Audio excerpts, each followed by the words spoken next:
Hey guys what's up. Welcome to the professor ji YouTube channel. अगर आप ये fifth lecture देख रहे हैं तो आपने पिछले लेक्चर जरूर देख लिए होंगे। अगर नहीं देखे तो यार अभी लिंक जो है वो डिस्क्रिप्शन में है, जाओ देख लो एंड फ्री में मजा उठाओ। और इस वीडियो को लास्ट तक देखिएगा क्योंकि ये बिल्कुल फ्री ऑफ कॉस्ट है। और यार मतलब ऐसा कौन करता है, हम करते हैं, तो प्लीज सपोर्ट कीजिएगा। मोर ओवर इस वीडियो में मैं किस बारे में बात करूंगा, मैं बात करूंगा रिगार्डिंग रिबेट ऑफ 87, मतलब उसके प्रैक्टिकल क्वेश्चंस डिस्कस करूंगा आपके साथ। एंड जो आगे का चैप्टर नंबर 2 है, मे बी चैप्टर नंबर 2 में इस वीडियो में कंप्लीट करवा दूं। तो प्लीज अगर आप ये सीरीज देख रहे हैं तो यार अभी के अभी नीचे लाइक कर दो। और अगर आपको वीडियोस अच्छी लग रही हैं तो लाइक कर दो, क्योंकि हो सकता है कि आईपीसीसी की और भी सब्जेक्ट्स की मैं वीडियोस अपलोड करूं। मैं खुद नहीं करूंगा, मतलब मतलब कोलैबोरेशन में किसी के साथ करूंगा, बट जरूर जितनी हेल्प हो सके उतनी करूंगा। मेरे पास अभी जो रिक्वेस्ट आई है वो आई है regarding law and economics, that is in second group. तो हो सकता है मैं उनको भी करूं, बट पहले ये टैक्स का अच्छा रिस्पॉन्स आना बहुत जरूरी है। और जो लेक्चर नंबर 4 था वो उसको मीन्स ठीक रिव्यू मतलब सपोर्ट मिला है, बट आई वांट मोर। तो प्लीज यार इसको शेयर कर दो, लाइक कर दो और मतलब कमेंट्स में बताना feedback. Okay so let's get started. Hey guys what's up. तो हम आ चुके हैं हमारे लेक्चर नंबर 5 में। और सर मैं आपको बता दूं अगर इस लेक्चर का एजेंडा, तो मैं सर आपसे सबसे पहले कुछ प्रैक्टिकल क्वेश्चंस डिस्कस करूंगा regarding practical questions regarding your, हट जा यार, हाँ, रिगार्डिंग योर जो भी हमने पिछले कुछ पढ़े हैं, रेट्स ऑफ टैक्सेस 87 की रिबेट, सरचार्ज, मार्जिनल रिलीफ, उसके। एंड सेकेंड नंबर पर हम बात करेंगे चैप्टर नंबर आपके 2 की, चैप्टर नंबर 2 की जो कि है रेसिडेंशियल स्टेटस। और इस वीडियो में मैं कोशिश करूंगा कि चाहे लंबी चली जाए वीडियो, बट मैं चैप्टर नंबर 2 पूरा इस वीडियो में कंप्लीट करवा दूंगा। ओके, चलिए सर करते हैं शुरू प्रैक्टिकल क्वेश्चंस। अब मैं इसमें एक करेक्टर लेना चाहूँगा। मान लीजिए ये है करेक्टर आपका, हम थोड़ा दुखी करेक्टर बनाते हैं। इस करेक्टर का नाम है, क्या दें इसको नाम, चलो रणवीर सिंह देते हैं। ये है सर रणवीर सिंह। अब मैं मानता हूँ उतना है स्मार्ट नहीं है, मगर फिर भी चलो मान। ये रणवीर सिंह जाता है अपने सीए के पास। ये सीए की कुर्सी कुर्सी पे जरूर बिठाना होता है सीए को, ये मैंने अपने टीचर से सीखा है। हाँ जी सर, ये हमारे सीए साहब हैं, ये कुर्सी पर बैठे हैं। इनके पास रणवीर सिंह जी जाते हैं, कहते हैं कि सर सर मैंने कुछ इनकम कमाई है, अब गवर्नमेंट मुझे कहती है उस पर टैक्स दो, तो बताइए मुझे टैक्स देना है या नहीं देना है। अब हम क्या करेंगे, सबसे पहले हम रणवीर से पूछेंगे भैया आप कितने साल के हो। रणवीर सिंह कहते हैं जी मैं तो 40 साल का हूँ। अगर मैं मानता हूँ इतनी एज होगी नहीं, बट मान लेते हैं यहाँ पे हिपोथेटिकल एग्जाम्पल। ओके, और ये हमें बताते हैं कि जी इनकी जो टोटल इनकम है वो है सिर्फ 2 लाख रुपए। हालांकि होगी करोड़ों में, मैं मान लेता हूँ कि प्रीवियस ईयर में उनकी जो टोटल इनकम थी वो थी 2 लाख रुपीज। तो सर हम देखेंगे सॉरी, कि क्या ये इनको बेसिक एग्जेम्पशन स्लैब मिलता है। हम कहते हैं हाँ जी इनको बेसिक एग्जेम्पशन स्लैब मिलता है। इनकी जो इनकम है वो अप टू 2,50,000 जो है वो बेसिक एग्जेम्पशन लिमिट में आती है। तो जब इनकी इनकम ही 2,50,000 से कम है तो नो टैक्स, इनको कोई टैक्स नहीं देना होगा। रणवीर सिंह जी जाके जो भी इनको कह रहे थे टैक्स भरने के लिए, उन्हें थप्पड़ मार सकते हैं कि बेटा भाग जाओ। Okay sir, moving on further. अगर मान लो यही जो इनकी इनकम होती वो 2 लाख की जगह होती 3 लाख रुपीज, तो हम रणवीर सिंह जी को कहते कि जी देखो ऐसी बात है, 2,50,000 रुपीज तो आपके एग्जेम्प्ट है वो कुछ नहीं, लेकिन जो अगले 50,000 है उन 50,000 पर आपको एट द रेट ऑफ 5% आपको बेसिक एग्जामेशन स्लैब्स याद होने चाहिए। नहीं है तो मैं एक बार दिखा दूं उनको, मैंने यहाँ पे रखी थी वो फाइल। हाँ, ये देखिए सर 2.5 लाख तक नील है, उसके बाद 5% है। तो मैं यही यही चीज़ करके दिखा रहा हूँ आपको। तो देखिए सर 3 लाख रुपीज़ और 50,000 पे 5% के हिसाब से आपका जो टैक्स बनता है वो बनता है 2,500। अब रणवीर सिंह जी और रोने लगे कि यार मेरी इतनी सी तो इनकम है, उसमें से भी 2500 रुपये ले लो, अब गरीब का तुम क्या करोगे। तो हमने इन्हें बताया कि सर रोइए मत, आपके पास 87A की रिबेट भी है। और रिबेट क्या कहती थी, 2500 और tax which ever is less. तो यहाँ पर 2500 ही आपका टैक्स बन रहा है, नॉर्मल लिमिट भी 2500 है, तो यहाँ पर भी आपका टैक्स जो है वो आ जाएगा नील। अब अगर मैं यहीं पर ये ना लेते हुए 3 लाख टोटल इनकम ना लेते हुए, मान लो मैं इनकी इनकम कर देता 3,50,000, तो क्या होता सर, इनको 1 लाख पर टैक्स देना पड़ता। 1 लाख पर 5% के हिसाब से जो इनका टैक्स बनता वो होता 5,000 रुपीज़। अभी भी इनको रिबेट के लिए एलिजिबल थे क्योंकि इनकी जो इनकम है वो 3,50,000 है, तो इनका जो टैक्स बनता वो बनता 5,000 रुपीज़। अब इन्हें 87 के अंडर 2500 और amount of tax which ever is less की एग्जेम्पशन मिलती।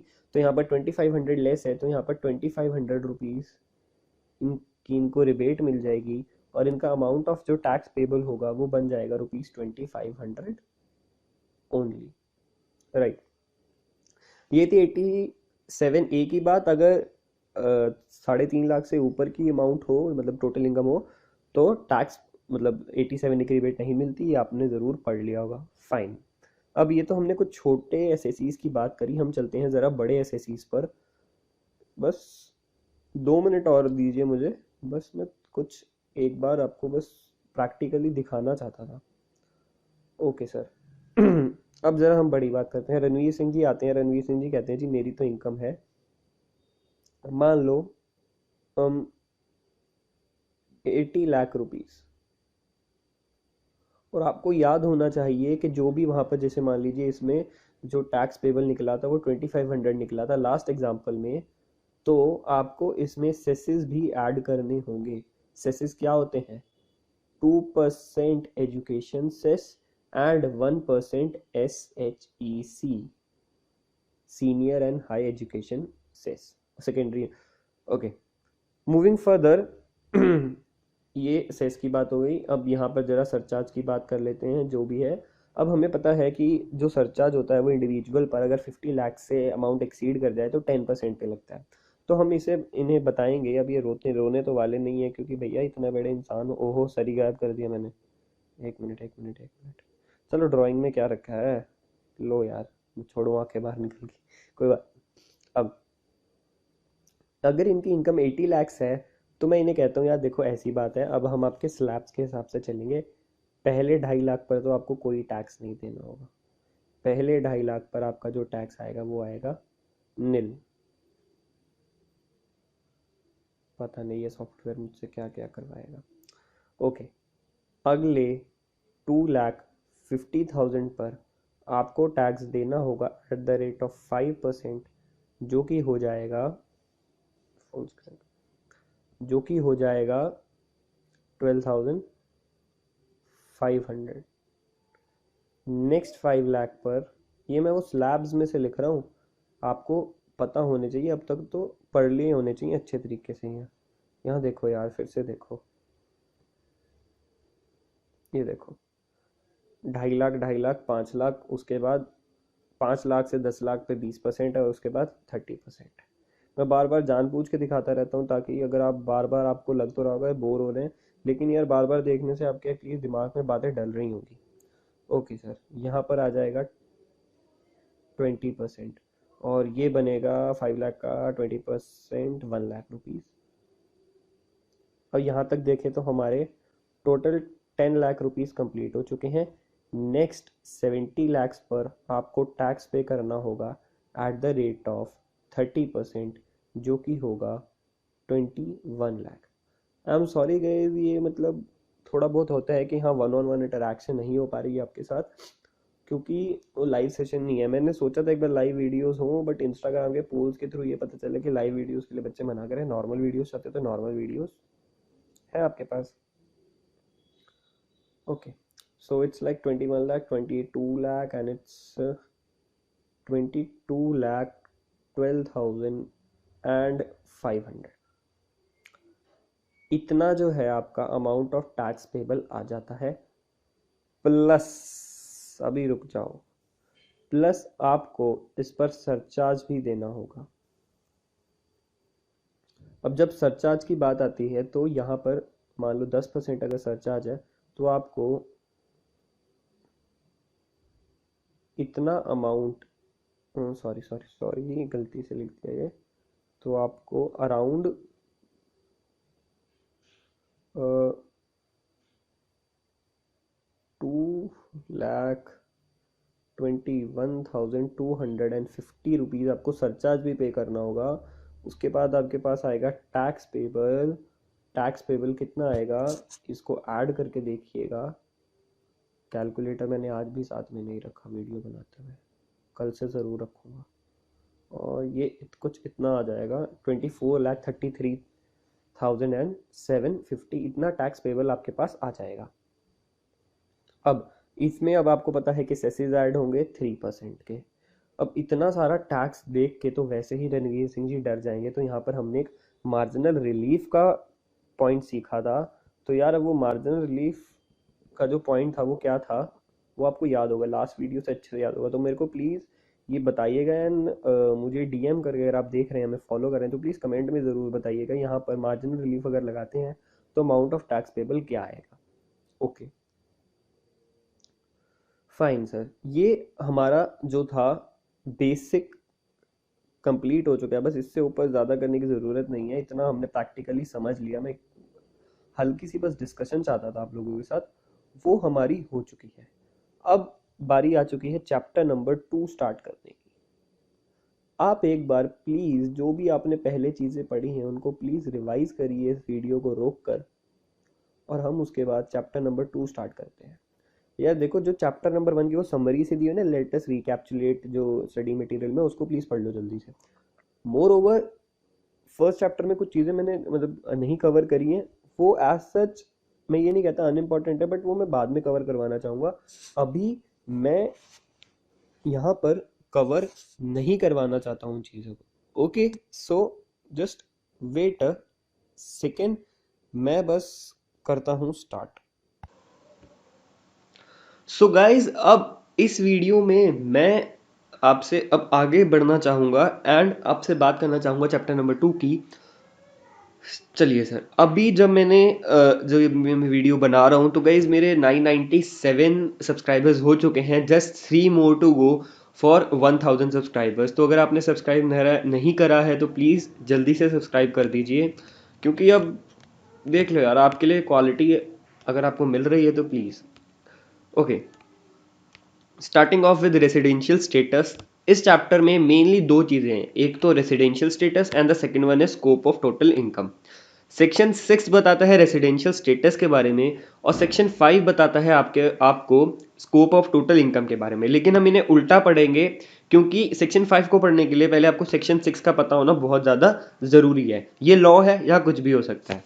ओके, अब सर रेसिडेंशियल स्टेटस के लिए हम अगर देखें तो यहाँ पर ये बात होगी कि या तो एक पर्सन में कुछ भी आ सकता है, आपको पता ना, HUF, इंडिविजुअल, BOI, कंपनी, कुछ भी।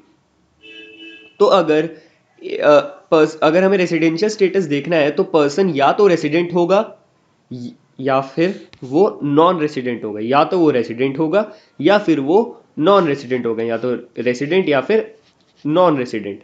अब क्या बात है कि यहाँ पर एक और कंसेप्ट आता है ऑर्डिनरी रेसिडेंट का और एक नॉट ऑर्डिनरली रेसिडेंट का।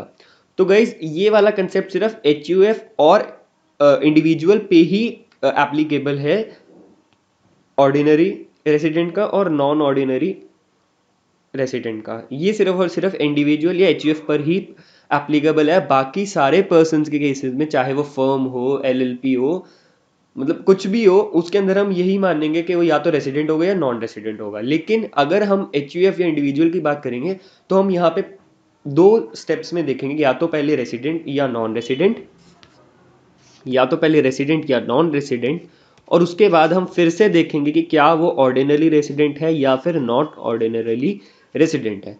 तो ज़्यादा टाइम ना गवाते हुए चलते हैं। ये देखिए सर, मैंने एक बहुत अच्छा चार्ट बनाया है। मैंने सारे पर्सन्स को लिख लिया और नीचे उनकी कंडीशंस लिख ली कि क्या क्या हो सकती हैं। चलिए सर, इंडिविजुअल से स्टार्ट करते हैं हम। अगर मैं इंडिविजुअल की से स्टार्ट करूं, तो अगर मैं एक पर्सन को under income tax act as a resident of India बोलना चाहूं, तो मैं क्या क्या कंडीशंस देखूंगा। पहली कंडीशन ये है कि सर, आप प्रीवियस ईयर में जो आप लोग पढ़ रहे हैं, आपके लिए प्रीवियस ईयर क्या है? 2017 एंड 18, इसे प्रीवियस ईयर कहते हैं। असेसमेंट ईयर, प्रीवियस ईयर क्या है, सब कुछ मैंने पुराने लेक्चर्स में बताया हुआ है। प्लीज़ ध्यान से सुनिएगा एंड कंसेप्ट की क्लैरिटी रखिएगा।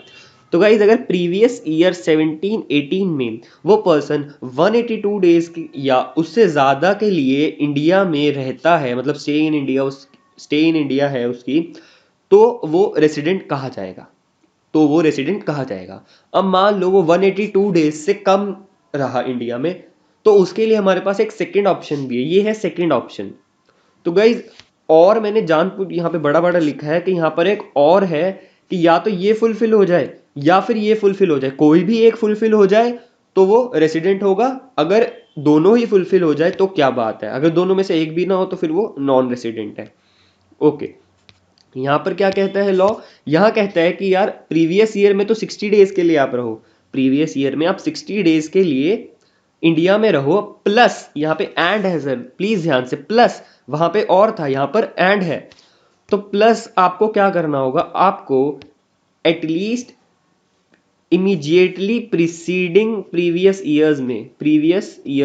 इमीडिएटली प्रीसीडिंग प्रीवियस 4 ईयर्स में आपको 365 डेज के लिए इंडिया में रहना होगा। 365 डेज के लिए इंडिया में रहना होगा। मतलब कि अगर मैं देखूं तो प्रीवियस ईयर 17-18 में तो आपको पहले 60 डेज और मोर का स्टे करना होगा, प्लस जो उससे पहले के प्रीवियस ईयर है, मतलब कि प्रीवियस ईयर 16-17 और 15-16, ऐसे करते करते यहाँ से स्टार्ट होगा 1-2, तो ऐसे करते करते प्रीवियस 4 ईयर्स में, यहाँ पे मैं आपको लिख के पूरा दिखाई देता हूँ। अगला आएगा 14-15 और after that we have is 13-14। तो गाइस, इन 4 सालों में एटलीस्ट आपको टोटल ऑफ 365 डेज इंडिया में स्टे करना होगा, तभी आप इंडियन रेसिडेंट कहलाए जाएंगे।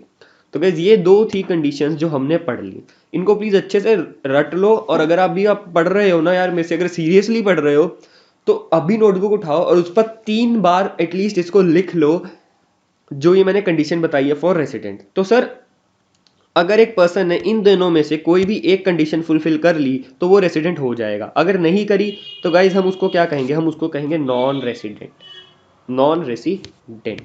Moving further, if it is a yes, we will also see that if he is an ordinarily resident or not ordinarily resident. तो गाइज, इसकी भी एक अच्छी खासी कंडीशन है जो आपको ध्यान से पढ़नी होगी। करते हैं। अगर वो नॉन रेसिडेंट है फिर तो बात ही खत्म है, लेकिन अगर वो रेसिडेंट है तो हमें ऑर्डिनरीली रेसिडेंट भी देखना होगा कि वो है या नहीं। तो गाइज, यहाँ पर बात आती है, यहाँ पर एक बहुत बड़ा मैंने लिखा हुआ एंड, यहाँ पर भी एक एंड वाली बात है। मतलब ये जो दो कंडीशंस है, कंडीशन नंबर 1 और कंडीशन नंबर 2, ये दोनों ही उनको फॉलो करनी पड़ेंगी, तभी वो ऑर्डिनरली रेसिडेंट होंगे। ये एंड और का बहुत चक्कर पड़ता है, इसलिए मैं कहता हूँ कि इसको बार बार 4-5-6 बार लिख लो और पूरे दिन बोलते रहो, ताकि आपको एक बार दिमाग में डल जाए। ठीक है, चलिए। पहली कंडीशन क्या है कि इमीडिएटली प्रीसीडिंग 10 ईयर्स में, इमीडिएटली प्रीसीडिंग 10 ईयर्स, मतलब कि जो आपका प्रीवियस ईयर है 17-18, उसको तो आप छोड़ दो, प्रीवियस ईयर 17-18 को छोड़ दो। जो आपकी गिनती स्टार्ट होगी वो स्टार्ट होगी 16-17 से। 16-17, 15-16, यहाँ से होगी 1-2, ऐसे करते करते टोटल 10 ईयर्स में से किसी भी 2 ईयर्स में, टोटल ये जो पिछले 10 साल बनेंगे, इनमें से एनी 2 ईयर्स में अगर आप रेसिडेंट हैं तो आप ऑर्डिनरी, तो ये पहली कंडीशन फुलफिल होगी। ऑर्डिनरी रेसिडेंट नहीं, सिर्फ ये पहली कंडीशन फुलफिल होगी कि आपकी ये वाली फर्स्ट वाली कंडीशन फुलफिल हो जाएगी अगर आप पिछले 10 सालों में से किसी भी 2 साल में, मतलब आप 16-17 में भी अगर रेसिडेंट हो, 15-16 में भी रेसिडेंट हो, तो आपने फुलफिल कर दी। लेकिन अगर पिछले 10 साल में कोई भी, मान लो 13-14, 14-15, किसी में भी और ये भी नहीं है कि कंसेक्यूटिव होने चाहिए, मान लो 13-14 में भी रेसिडेंट थे, उसके बाद 15-16 में भी रेसिडेंट थे, तो भी आपके ये 2 साल कंप्लीट माने जाएंगे। प्लस सर एक और चीज आपको फुलफिल करनी होगी कि इमीडिएटली प्रीसीडिंग 7 ईयर्स में, यहाँ पर हमने 10 ईयर्स लिए थे, वही अगर आप यहाँ पर हमने 10 ईयर्स लिए थे, अगर वहीं आप टोटल 7 ईयर्स लो, तो उन 7 ईयर्स में आपको एटलीस्ट 730 डेज और मोर स्टे करना होगा इंडिया में, 730 डेज और मोर स्टे करना होगा। तो आप पूरी गिनती गिनेंगे कि कितने डेज थे, किस हिसाब से वो रहा, तो आपको इस हिसाब से निकालना होगा, राइट। तो अगर आप ये दोनों कंडीशंस फुलफिल कर देते हैं तो आप ऑर्डिनरी रेसिडेंट माने जाएंगे, मतलब कि आप रेसिडेंट प्लस ऑर्डिनरी रेसिडेंट हो जाएंगे। अगर आप इस चीज को नहीं फुलफिल करते हैं तो आप resident plus not ordinarily resident माने जाएंगे। This was the main thing sir. जब हम स्कोप ऑफ टोटल इनकम भी पढ़ेंगे तब भी आपको इनकी बहुत ज्यादा जरूरत पड़ेगी, तो प्लीज इसको ध्यान से पढ़ लीजिएगा। Now coming on to the some important notes जो आपके स्टडी मटेरियल में दिए हुए हैं वो मैं आपको बताना चाहूंगा। अगर मैं स्टे इन इंडिया की बात करता हूं तो मैं सिर्फ और सिर्फ लैंड की बात नहीं करता हूं, मैं इवन बात करता हूं the territorial waters up to 12 nautical miles, कि अगर अप टू 12 नॉटिकल माइल्स आप वाटर के आप हो, मान लो अगर ये इंडिया है तो आपको पता होगा, ये अब मेरे को इंडिया इतना अच्छी तरीके से बनाना नहीं आता, मेरे बहुत लोग दोस्त भी मेरा मजाक उड़ाते थे, बट मान लो अगर ये इंडिया है तो इसके अप टू 12 नॉटिकल माइल्स जो वाटर है वहां पे भी अगर आप हैं तो तब भी हम आपका स्टे इन इंडिया मान लेंगे। सिर्फ लैंड पर होना जरूरी नहीं है, चाहे आप शिप में हो, जैसे भी हो, बोट पे हो, तो हम आपका स्टे इन इंडिया मान लेंगे। Okay, moving further, it is not necessary that the period of stay must be continuous और एक्टिव। कंटिन्यूअस का ये मतलब है कि यार जब हम जैसे मान लो यहाँ पर अगर मैं रेसिडेंट की बात करता हूँ तो यहाँ पर मुझे 182 डेज देखने होते हैं, तो इसका मतलब ये नहीं है कि आप लगातार 182 डेज ही पूरे साल में रहो। ये हो सकता है कि एक पर्सन जनवरी में आया, फरवरी में चला गया, फिर मार्च में आया, फिर अप्रैल में चला गया, मतलब सारे आप देखोगे टोटलिटी में एग्रीगेट 182 डेज होने चाहिए, कंटिन्यूअसली जरूरी नहीं है। ओके सर, आगे चलते हैं। For the purpose of counting the number of days stayed in India, both date of departure and date of arrival are considered to be in India. मतलब आपने मान लो रात के 11 बजे आप इंडिया में आए फ्लाइट से, तो हम उस दिन को भी आपका स्टे इन इंडिया मान लेंगे। इवन आप अगर 11:59 59 सेकेंड्स पे भी अगर आप इंडिया में आते हैं तो हम उस दिन को भी आपका as a stay in India count कर लेंगे। और अगर जिस दिन आप जाते हैं उस दिन को भी हम आपका स्टे इन इंडिया काउंट करेंगे, मतलब दोनों की दोनों डेट्स जो है वो इंक्लूसिव है। Moving further, for the purpose, ये हो चुका है, the residence of an individual for income tax has nothing to do with the citizenship place of birth. मतलब कि अगर हम रेसिडेंशियल स्टेटस देखने जा रहे हैं तो सर हम बाकी ये जो हमने पढ़े हैं सारे के सारे वही कंडीशंस देखेंगे, हम ये नहीं देखेंगे क्या वो सिटीजन ऑफ इंडिया है नहीं है, जो भी है बस सर वो हम नहीं देखेंगे। ओके, मूविंग फर्दर, अब लॉ है तो गाइज एक्सेप्शंस होनी तो बहुत ज़्यादा ही ज़रूरी है, नहीं होंगी तो हम सीए इसका काम कैसे बनेगा।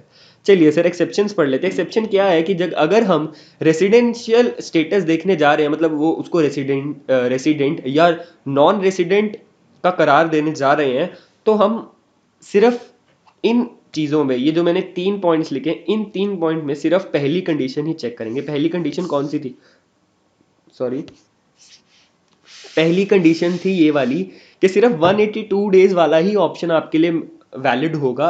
अगर आप मान लो अगर आप दूसरा ऑप्शन यहाँ पर फुलफिल कर देते हो तो हम आपको रेसिडेंट नहीं मानेंगे, आपको मैंडेटरीली 182 डेज का जो ऑप्शन है उसे फुलफिल करना होगा, तभी हम आपको रेसिडेंट ऑफ इंडिया मानेंगे। चलिए सर, सबसे पहली बात है कि person who leaves as a member of crew in an Indian ship, ये यहाँ पर थोड़ी प्रॉब्लम हो गई थी, इन एन इंडियन शिप, अगर आप as a crew member Indian ship के इंडिया को लीव कर रहे हैं तो हम आपके जब रेसिडेंशियल स्टेटस कैलकुलेट करेंगे तो सिर्फ और सिर्फ 182 डेज वाला ही ऑप्शन देखेंगे। मूविंग फर्दर, अगर कोई पर्सन एम्प्लॉयमेंट के लिए आउटसाइड इंडिया जा रहा है तो तब भी हम सिर्फ उनका 182 डेज वाला ही ऑप्शन देखेंगे, दूसरा ऑप्शन नहीं देखेंगे। और आखिरी बात, अगर कोई पर्सन इंडियन ओरिजिन का है, इंडियन ओरिजिन का क्या मतलब है गाइस, इंडियन ओरिजिन का मतलब है कि आप प्लस आपके पेरेंट्स प्लस आपके ग्रैंड पेरेंट्स, अगर इन तीनों में से कोई भी एक फुलफिल होता है कि आप, आपके पेरेंट्स या आपके ग्रैंड पेरेंट्स का बर्थ हुआ था अनडिवाइडेड इंडिया में, मतलब वो 1947 से पहले वाले, तो हम आपको मान लेंगे the person is of an Indian origin. Okay, अगर कोई पर्सन है इंडियन ओरिजिन का, मैंने मतलब समझा दिया, और वो कोई बिजनेस या प्रोफेशन कर रहा है आउटसाइड इंडिया, मतलब होते हैं ना एनआरआईज बाहर रह रहे हैं, लेकिन अगर वो विजिट कर रहे हैं इंडिया में ड्यूरिंग द प्रीवियस ईयर, तो हम आपका रेसिडेंशियल स्टेटस कैलकुलेट करेंगे, और वही बात है कि अगर 182 डेज के लिए रहे तो हम आपको रेसिडेंट ऑफ इंडिया मान लेंगे। ओके, एक छोटी सी क्लैरिफिकेशन है कि अगर एक member of a crew in Indian ship है, कि अगर जो मेंबर था, हम उसका जब रेसिडेंशियल स्टेटस कैलकुलेट करेंगे तो हम दो चीज़ों को एक्सक्लूड करेंगे। अभी हमने पढ़ा था कि हम period of arrival and departure को इंक्लूड करते हैं, लेकिन क्रू शिप के अंदर date of joining the ship and date of signing off, मतलब वो शिप से हट जाने का, वो जो दो डेज हैं उनको सर हम एक्सक्लूड कर देंगे while calculating the residential status of a crew member in Indian ship. So guys this was all about the individual thing. आप देख रहे हैं कि इंडिविजुअल वाला ही इतना बड़ा था, आगे सीरियसली बहुत बहुत ज़्यादा सिंपल है। आपको बस इसी चीज़ का रट्टा मारना है, अच्छे से समझना है, उसको पढ़ना है और मतलब छा जाना है वहाँ पे। चलिए सर आगे चलते हैं, बहुत छोटे छोटे टेंशन लेने की ज़रूरत ही नहीं है। अब एच है, मैंने आपको बताया था कि एच के चक्कर में आपको रेसिडेंट प्लस ऑर्डिनरी रेसिडेंट वगैरह सब कुछ देखना पड़ता है। तो पढ़ते हैं सर, सबसे पहले बात करते हैं रेसिडेंट की। अगर अगर एच का जो कंट्रोल एंड मैनेजमेंट है, C&M का मतलब है कंट्रोल एंड मैनेजमेंट इंडिया में है, तो सर वो रेसिडेंट माना जाएगा। अगर कंट्रोल एंड मैनेजमेंट इंडिया में है तो सर वो रेसिडेंट माना जाएगा। और सर यहां पर कंट्रोल एंड मैनेजमेंट चाहे होली हो चाहे पार्टली हो, मतलब थोड़ा सा भी यहां पर है तो भी हम उसको रेसिडेंट मान लेंगे। मूविंग फर्दर, अब इससे मुझे पता चल जाएगा वो रेसिडेंट है या नॉन नॉन रेसिडेंट है। अगर मुझे देखना है कि ऑर्डिनरीली रेसिडेंट है या फिर नॉट ऑर्डिनरीली रेसिडेंट है, तो मैं ये चेक करूंगा कि क्या करता ऑर्डिनरीली रेसिडेंट है, क्या करता रेसिडेंट और ऑर्डिनरीली रेसिडेंट है। अगर है तो सर HUF भी रेसिडेंट प्लस ऑर्डिनरीली रेसिडेंट है, अगर नहीं तो HUF नॉट ऑर्डिनरीली रेसिडेंट हो जाएगा। चलिए सर HUF देखिए कितनी जल्दी खत्म हो गया। मूविंग फर्दर वहीं आते हैं हम, फर्म हो या एसोसिएशन ऑफ पर्संस हो, अगर इनका कंट्रोल एंड मैनेजमेंट इंडिया में है, होली हो या पार्टली हो, सारों में होली हो या पार्टली हो, तो सर वो रेसिडेंट है। अगर control and management outside India मतलब इंडिया में नहीं है तो सर वो नॉन रेसिडेंट है। चलिए सर आगे, कंपनी, कंपनी में हमें दो कंडीशंस चेक करनी होगी, सिर्फ कंट्रोल एंड मैनेजमेंट नहीं। हम यहाँ कहते हैं कि जो कंपनी होनी चाहिए वो इंडियन कंपनी होनी चाहिए, प्लस उसका जो प्लेस ऑफ इफेक्टिव मैनेजमेंट है वो भी इंडिया में होना चाहिए। फिर से बोलता हूँ कि जो कंपनी है वो अगर वो इंडियन कंपनी है प्लस उसका प्लेस ऑफ इफेक्टिव मैनेजमेंट भी इंडिया में, तो सर वो रेसिडेंट है। अगर ये दोनों चीज़ें नहीं फुलफिल होती हैं तो सर वो नॉन रेसिडेंट है। Coming on to the last thing of your residential status, अगर कोई लोकल अथॉरिटीज या आर्टिफिशियल जुरिडिकल पर्सन है और उनका control and management in India में है, तो सर वो रेसिडेंट है, होली हो या पार्टली हो। और वही अगर वो नहीं है तो वो नॉन रेसिडेंट है। सर देखिए कितना इजी था, एक नॉर्मल सी कंट्रोल एंड मैनेजमेंट वाली बात ही हमने याद रखनी है, बाकी सब में मेन बात सिर्फ और सिर्फ इंडिविजुअल की है। So guys this was all for residential status. और सेक्शन कौन सा था, सेक्शन को गोटे मार लो, समझ लो, रट लो, जो मर्जी कर लो। सेक्शन था आपका section 6 of income tax act. Okay चलिए सर सेक्शन 6 हमारा कंप्लीट हुआ, रेसिडेंशियल स्टेटस हमने खत्म किया। अब आते हैं स्कोप ऑफ टोटल इनकम पे। आप कहेंगे कि यार ये तो बहुत बड़ा मतलब टॉपिक है, आपने तो सिर्फ इतना सी चीज सामने लाके रख दी। गाइज मैं यहाँ पर एक क्लैरिफिकेशन देना चाहूंगा कि जैसे मैंने चैप्टर नंबर 1 में कुछ टॉपिक्स को स्किप किया, मैंने स्किप नहीं किया, मैं उनको आफ्टर द कोर्स पढ़ाना चाहूंगा। मैं जब आपको साथ के साथ पढ़ा रहा हूँ, लाइक जो भी आपके हेड्स ऑफ इनकम है, तब मैं उनको आपको समझा दूंगा। फिर व्हेन वी कम बैक, मतलब एक बार जब रिवीजन करेंगे या मैं आपको एंड की वीडियोस में बताऊंगा और उन चीज़ों को तब पढ़ाऊंगा, तो गाइज आप बहुत अच्छे से उसको समझ पाएंगे, क्योंकि वो हर एक टॉपिक पे बहुत ज़्यादा टाइम लगने वाला है और वो कनेक्शन में पढ़ने का बहुत ज़्यादा मजा आएगा। अगर अभी आप पढ़ लेंगे तो वो काला अक्षर भैंस बराबर का हो जाएगा। तो वही बात स्कोप ऑफ टोटल इनकम की है कि यहाँ पर मैं अभी आपको नहीं पढ़ा रहा हूँ वो चीज़ें जो एक्स्ट्रा थी, वो मैं आपको इन द एंडिंग वीडियोस पढ़ाऊंगा, तब आप बहुत ज़्यादा अच्छे तरीके से रिलेट कर पाएंगे। गाइज मेरे साथ ऐसा ही हुआ था, मेरे टीचर ने मुझे साथ के साथ ही पढ़ा दिया था और मेरे को उस टाइम कुछ नहीं समझ आया था, सीरियसली कुछ नहीं समझ आया था। फिर मैंने कहा था कि यार गोली मार यार, चल आगे देखते हैं क्या है। और जब मैंने पूरा सिलेबस करने के बाद उसको वापसी से पढ़ा तो सर मुझे बहुत बहुत ज़्यादा अच्छे तरीके से वो जो चीज़ें थी वो समझ आई थी। तो आई वॉन्ट दैट कि आप मतलब वैसे ना करें, आप आराम से बाद में ही पढ़ें।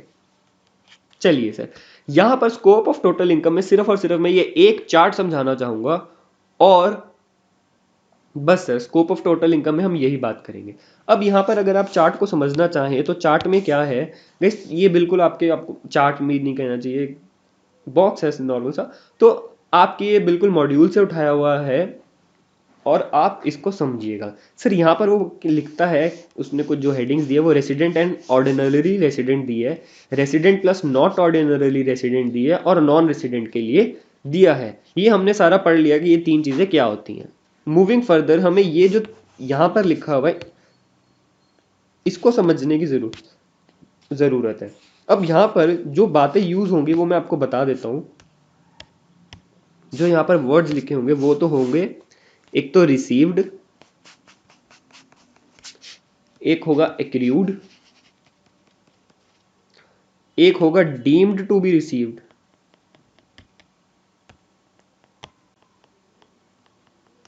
और एक होगा डीम्ड टू बी एक्रूड।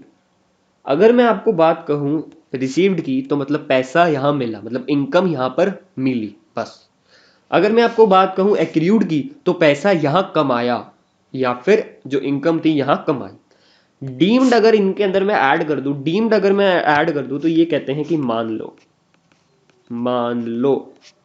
और यहां पर भी डीम्ड में अगर मैं कहता हूं तो मान लो। कुछ ऐसे कंडीशंस हैं जहां पर असलियत में तो जो पैसा है वो आउटसाइड इंडिया रिसीव होता है, लेकिन हम मान लेते हैं कि वो इंडिया में ही रिसीव हुआ है।